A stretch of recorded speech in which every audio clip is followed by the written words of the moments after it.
It's the Daily Countable, what your government's doing and what you can do about it. I'm Andrea Seabrook. It's January 4th, 2019. Today, America wakes up to a new Congress, a new House Speaker, and large swaths of the federal government still shut down. It's day 14 of the impasse between President Trump and the new Democratic majority.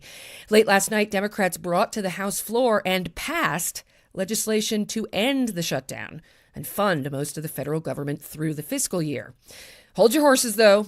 As of this morning, it does not look like that bill is going anywhere. Immediately after it passed last night, the White House issued a statement promising to veto the measure if it doesn't include billions of dollars to fund President Trump's border wall plan, and it doesn't.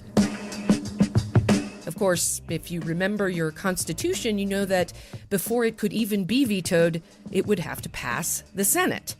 Here's a twist, though. Republican Senate leader Mitch McConnell says he won't even bring it up for a vote. Why? Because the president says he'll veto it.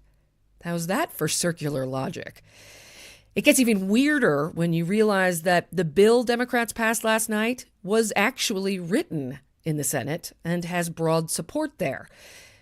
So why not bring it up? Well, McConnell said yesterday that it would be a waste of time. But what's really going on here is this.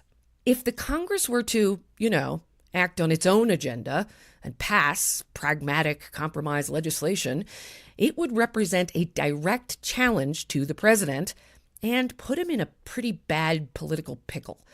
Veto the thing most people want, or give in, sign the thing, and end the shutdown. One thing we do know by now, President Trump isn't much of a giver-inner. So what Leader McConnell is really doing here is protecting President Trump from having to face that hard choice. Now think about that for a minute. It's got to make you wonder, what about that whole check and balance thing? The separate and co-equal branches of government? Shouldn't representing the people, that's you, come before protecting your party? What do you think? Hop onto Countable and tell us, better yet, tell your representatives. That's why they're there, after all, to bring your voice to Washington.